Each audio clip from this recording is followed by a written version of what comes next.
Dominika is one of the top dancers at a famous theater in Russia. Her mother is sick and has a bad leg, and Dominika needs to stay at the top of her career so that the theater continues to pay for her mother's treatment and their housing. For a while, everything goes smoothly, but life doesn't always follow our plans. One evening, while Dominika is performing on stage, tragedy strikes. Her dance partner accidentally steps on her leg, horribly damaging it. When she wakes up in the hospital, her leg is covered in metal pins. The doctors have done surgery, but Dominika knows deep down that her dancing career is over and that her life will never remain the same again. 3 months later, she can finally walk again and is discharged from the hospital. When she returns home, she sees her uncle Ivan, the deputy director of the Russian intelligence agency, in their house. He rarely visits because of his busy job, but this time he seems to have come for a reason. As Dominika serves him tea, he offers to help her find new work. Before leaving, he quietly leaves behind a file. Inside the file, she finds a small tape recorder and a stack of photographs. The tape is a recording of her dance partner talking to another female dancer. It turns out this woman was jealous of Dominika's position and had seduced the dance partner to plan the accident that ruined her leg. Furious, Dominika rushes to the theater and finds the two of them together in the bathroom. In anger, she grabs a stick and attacks them. When she returns home, she finds her mother lying on the floor in pain. The conservatory has stopped paying for her mother's care, and the nanny who looked after her no longer comes. Seeing her mother's suffering, she decides to seek help from Uncle Ivan. From that moment on, her ordinary life as she knows it disappears forever. Can you guess what happens next? As always, pause the video and try your luck in the comments below. Meanwhile, Ivan welcomes her, but makes it clear that nothing in his world is free. He tells her that if she wants his help, she must do him a favor. She is to go to a large hotel at 9 o'clock on Friday night, take a bath, wear the dress he provides, and sit in the most noticeable spot in the bar lobby. Her goal is to catch the attention of a powerful man named Dmitry, charm him, and when the moment is right, secretly swap his phone. That night, Dominika follows the plan, but things go terribly wrong. Dmitry turns out to be rough and violent. Just as he's about to harm her, an assassin wearing a helmet appears behind him and strangles him with a wire. Dominika freezes in fear. The assassin then drives her on a motorcycle to a hidden room in the same hotel. When the assassin removes his helmet, Dominika sees his face. A few moments later, Ivan enters the room. He tells her that she has seen too much. Now she has only two choices. She can join a secret spy training program or lose her life right there. Faced with no other option, Dominika agrees to the first. Before leaving for training, she returns home to say goodbye to her mother. Her mother holds her hand and says only one thing: with your uncle, always protect yourself. Never block your escape routes. She is then taken to a remote, icy place in Siberia, known as School Number 4, a secret spy training camp. Every student here is called a sparrow. Their lessons are intense. They learn how to find weaknesses in people and use them. Alongside this brutal mental training, Dominika learns practical skills like shooting, lockpicking, and tracking. She quickly stands out as one of the best, but her success also earns her enemies. One day, while taking a shower, a male student who envies her tries to take advantage of her. She fights back, knocking him down with a metal squeegee. Following the incident, her female instructor calls both Dominika and the male student forward and orders Dominika to give him what he really wants. The student tells her to turn around, but instead, she looks straight at him and removes all her clothes. Her confidence disarms him. He quickly puts on his pants and walks away, humiliated. She has just proven she can understand human behavior better than anyone. The headmaster is impressed. He declares that Dominika has mastered the art of reading others and allows her to graduate early. Soon after, she receives her first assignment. Ivan explains her mission. A few months earlier, a CIA agent named Nash met an informant in a park in Russia. When a police patrol car passed by, Nash opened fire to create a distraction and rescued the informant. He escaped safely to the U.S. Embassy and later returned to America. But now, Russian intelligence has discovered that Nash is in Budapest, and they want to know who his informant is. Ivan instructs Dominika to get close to Nash and find the informant. He also promises that if she completes this mission, she will be free. Dominika prepares and travels to Budapest. Her roommate there is a senior spy named Marta, who warns her about their boss, a lecherous old man. Dominika begins studying Nash. She learns that he goes swimming every day, so she follows him from a distance, observing his routine for a few days. One day she walks past Nash in her swimsuit, and he notices her immediately. As she leaves, he calls her back. He has already realized that she has been following him. The next day, Dominika goes to the swimming pool as usual, but Nash is nowhere to be found. She soon discovers that Nash has stolen her registration form to investigate her real identity. After digging deeper, he discovers that Dominika used to be a dancer, and, more importantly, that she is the niece of the deputy director of the Russian security agency. Curious and intrigued, he decides to find a way to get closer to her. The following day, at an international wine reception, Nash meets Dominika again.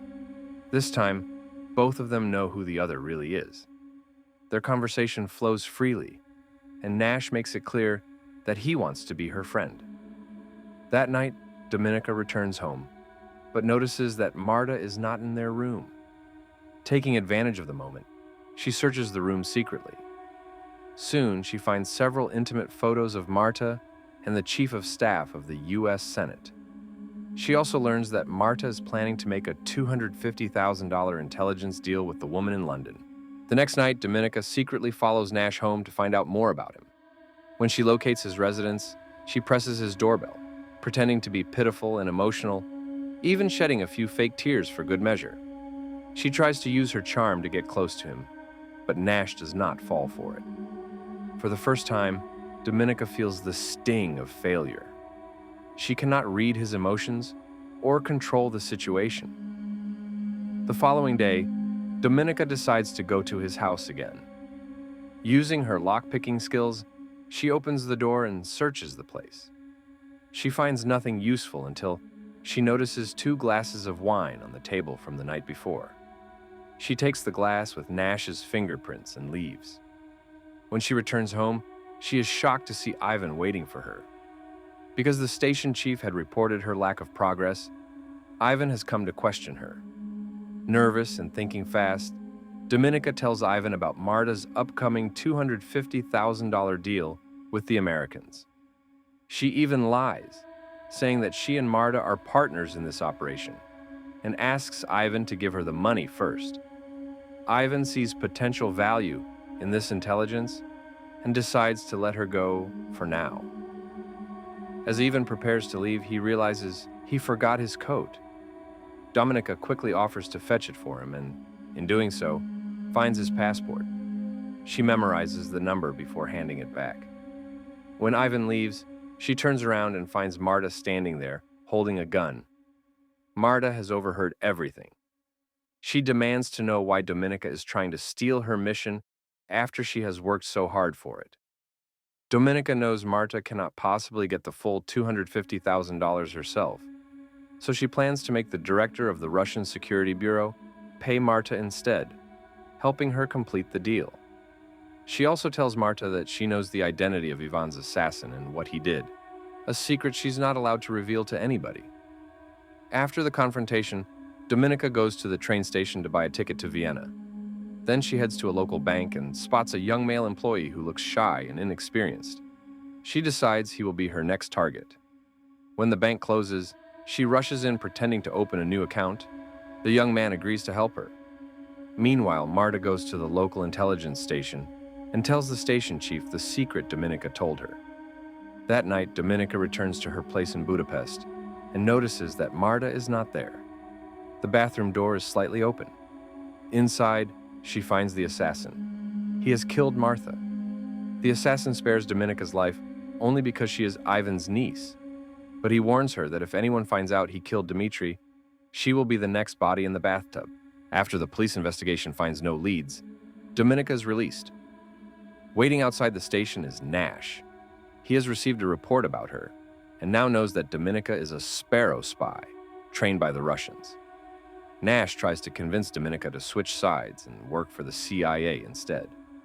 He promises to protect her just as he protects all his informants. His words touch her, and she finally agrees to cooperate. Nash takes Dominika to a CIA safe house in Budapest, where two CIA executives are waiting. She tells the CIA to transfer $30,000 to her Vienna account every month. The officers think she is too bold, especially since she has not provided any useful intelligence yet. To prove her value, Dominika reveals that the Chief of Staff of the U.S. Senate plans to sell missile information. The entire room goes silent. Her words shock everyone, and they quickly realize she is not an ordinary spy. On the day of the deal, Dominika goes to a hotel in London. Inside her room lies the $250,000 provided by the Russian security agency, and in a hidden drawer is a fake disc prepared by the CIA. Down at the hotel bar, she waits for the Chief of Staff, Stephanie, to arrive. Unexpectedly, Maxim, the station chief, shows up instead. He claims he is there to help, but Dominika knows Ivan sent him as a spy. Furious, she chases him into her room. Moments later, Stephanie arrives. Dominika greets her and introduces herself as the dealer for the day. Stephanie is cautious when she realizes that Marta is not there and decides to leave. Dominika persuades Stephanie to go upstairs for the transaction. Seeing the bag full of cash, Stephanie relaxes and hands over the disc with the secret information. Dominika opens the drawer and begins swapping the discs, but the process takes longer than expected, and Maxim grows suspicious. In the next room, a CIA agent monitoring the operation rings the doorbell to distract Maxim, pretending to be a hotel manager, asking for feedback. This gives Dominika just enough time to complete the swap. The deal succeeds, and she hands Stephanie the bag of money, telling her to leave after an hour. But as soon as Dominika exits, Stephanie grabs the money and walks out of the hotel. Soon, she notices CIA agents following her. She panics and throws the bag of money into a nearby trash bin. Then, in her rush to escape, she stumbles into the street. Out of nowhere, a truck knocks her down, killing her instantly. Upon hearing the news, Maxim orders his driver to head straight to the airport. Turning to Dominika, he calmly tells her that the director of the Russian security agency wants to personally congratulate them, so they must return to Moscow immediately. Meanwhile, Nash has already retrieved the secret disc from the hotel and is preparing to leave. Just then, his phone rings. His superiors inform him that Stephanie has been killed in a traffic accident, and he immediately realizes this will put Dominika in serious danger. He drives as fast as he can toward the airport. When he finally sees Dominika, she gives him a small shake of her head, signaling him not to make a scene. Nash freezes, knowing there's nothing he can do. Back in Moscow, Dominika is taken to the Russian security headquarters. Inside a dim interrogation room, she's accused of leaking secrets to the Americans.